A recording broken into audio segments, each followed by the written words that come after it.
And I'm not going to encourage you to like quit your job or anything like that. You've got to be more strategic than that. You've got to be more tactical than that. You've got to be smarter than that.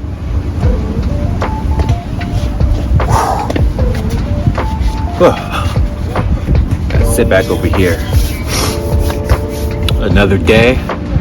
Just commuted nearly an hour from work. I'm tired. My back's a little sore, but that's no reason to not continue with the path, continue with the journey, continue doing something for me. And that's what I wanted to get on today and discuss. Like, when you start doing something for yourself, it's gonna be small, it's gonna be awkward, but you have to push through that. Like, I think about, personally, you know, I look at, say, the central business district, right? The skyscrapers, the buildings, the brands, the logos, everything. And it's so easy to look at that and think, damn, that's so much. I want to contribute to that. I want to be part of that, right? That's where the money's being made. That's where the business is. That's where it's happening.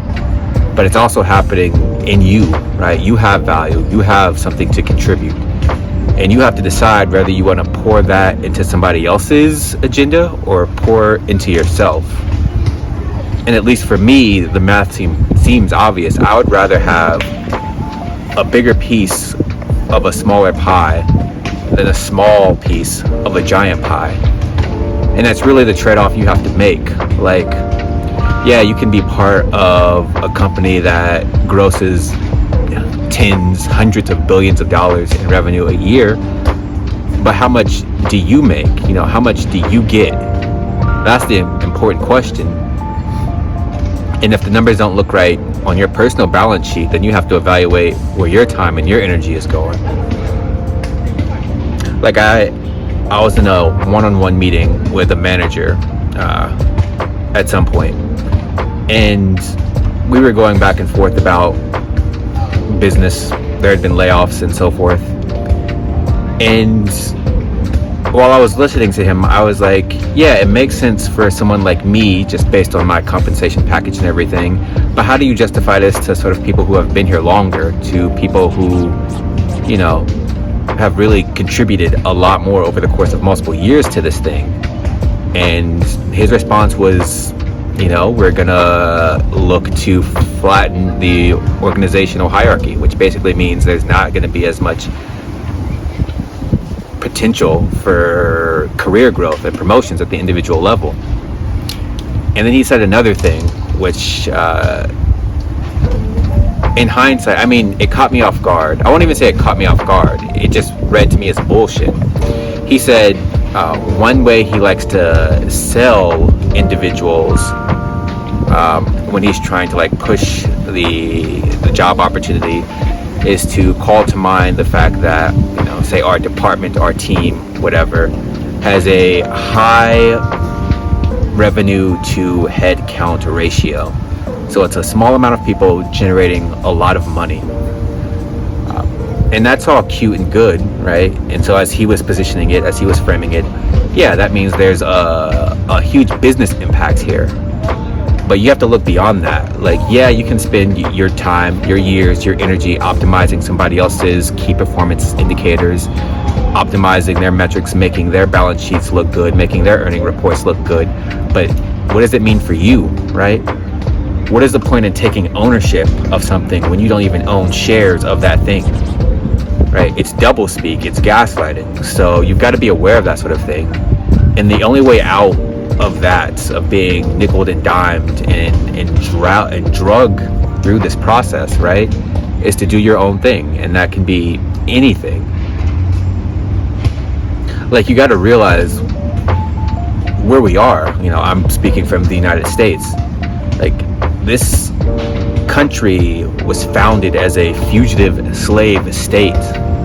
You know, this is a country that perfected chattel slavery, right? This is a country whose the majority of the history of this country has been a country whose economic model was predicated upon the dehumanization and exploitation of others. That is not something where you're going to get too far away from.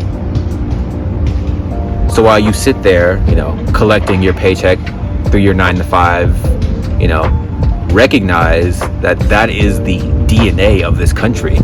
And yet we don't have slavery anymore. We don't have the peonage system anymore. We don't have sharecropping anymore.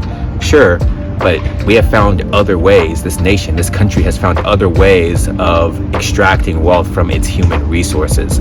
It's why every company has a human resource department whose objective it is to protect the firm from people, right? And to manage the human resources. And you're the human resource, right? Like my company's gone through layoffs recently, like many companies. And I was chit-chatting with a more senior engineer prior to the layoffs. We had gotten like an email, so we knew what was coming down the pipeline. And then I asked, sort of jokingly, am I capital or am I labor? And then he responded, like, if you have to ask, you're labor. And that's what it comes down to. If you feel like your position is tenuous, if you're like, I'm not quite sure like how things are shaking out, then you are not where you need to be completely set and comfortable in a country like this.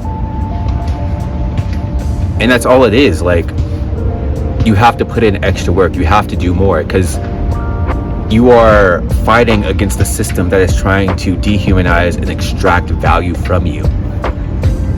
So yeah, you can join a company and make them a lot of money, but at the end of the day, you're the one being grinded. You're the one being consumed. You're the human resource, right?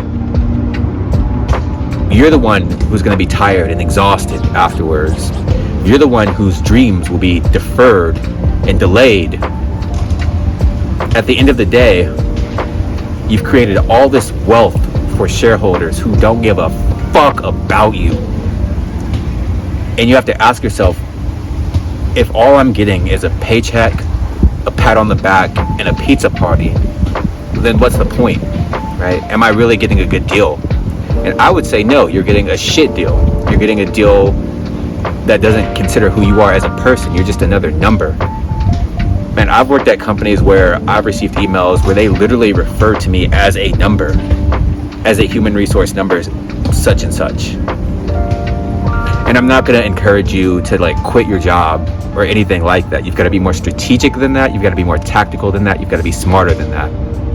But you do have to begin to envision yourself being more than an administrative assistant, or a paralegal, or a gig economy worker, or an engineer, or a consultant, or whatever it is, right? These limiting definitions, right? It's like a kind of creeping functionalism that says that you are identified with what you consistently do. But that's not true, right? And you're the one that has to claim definitions and identities for yourself, because no one's going to do it. Nobody has time or energy, right? You are not on anybody's radar like that. And you're in a country where it's possible. It's difficult. It will require so much of you. You'll be exhausted at the end of it, but it's possible. And I would rather be exhausted doing something that I'm passionate about than just collecting a paycheck, just kowtowing to a manager, right? Because at the end of the day, behind closed doors, at the executive and director levels, a lot of these people don't even give a fuck about the company. A lot of them are cynical, petty, political, right? They're only in it for themselves, and they don't give a fuck about how much earth they have to scorch on their way to whatever it is that they want.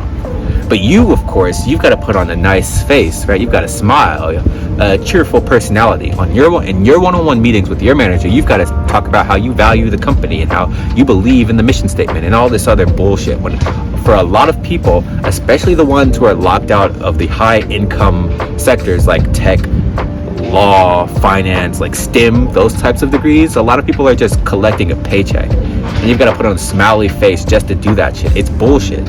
Why do they get to claim so much of your psychological posture? You know what I mean? So yeah, I wanted to work through that frustration. I hate commuting. That's one of my motivations. To be in a position where I don't have to go anywhere. I've gone across the country for jobs. It's time for the energy, the wealth to come to me, right?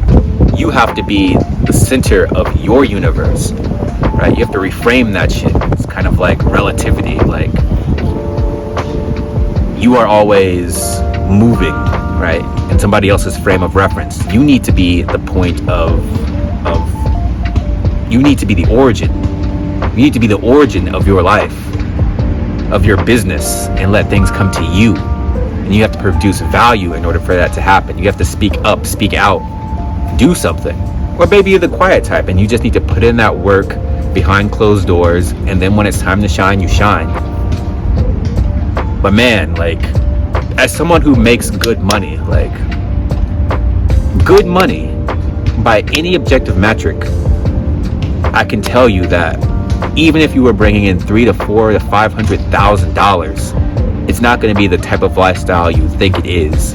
You're still going to have to grind. Yeah, it accelerates your path. It means that you can say no to the bullshit sooner, but it's not immediate. And so whatever it is that you have, those energies, those talents, those idiosyncrasies, you have to put that shit out there into the universe and see if you get a response. Otherwise, you're just going to keep getting ground down, and you're going to get old, you're going to get weaker, and it's going to become more and more difficult for you to inject the necessary activation energy to take you from where you are to where you want to be. And you don't want that to be you. You do not want to be, you don't want to wake up years from now thinking, God damn, if only I had done X, Y, and Z. If only. The grind doesn't stop for anybody. The world isn't going to sit around and wait for you. You've heard all this shit before. I'm saying it again. Repetition for effect. You got to get up. You got to get active. So here I am. After a full day of work, first thing I do, I haven't even had time to have a drink. I haven't sat down. I came out here, found a good place to record, and I hit record and I started talking. That's the sort of mentality that you have, that you have to adopt if you don't have it, that you have to curate and build, because that's what's going to take you to the next level, whatever that happens to be. So yeah, hope you enjoyed that on this lovely July afternoon. If you couldn't tell, I despise commuting, and it gives me that motivation. It gives me the motivation to push through. So maybe that's something you should do. Think about things that you despise about your current situation, be it how you're living, your roommates, where you work, what you have to eat, what you have to put up with. What is the bullshit that you wish to remove from your life? And use that as motivation. Use that as fuel to push you forward, to do the things that bring about passion and creativity and energy and creation and value. And then just keep at it and know that in the beginning there'll be crickets, but soon enough it will be applause. So maybe I'll make another video today, I don't know, but hope you enjoyed this. Like I said before, like, share, subscribe, comment, and I'll catch you in the next one. Peace.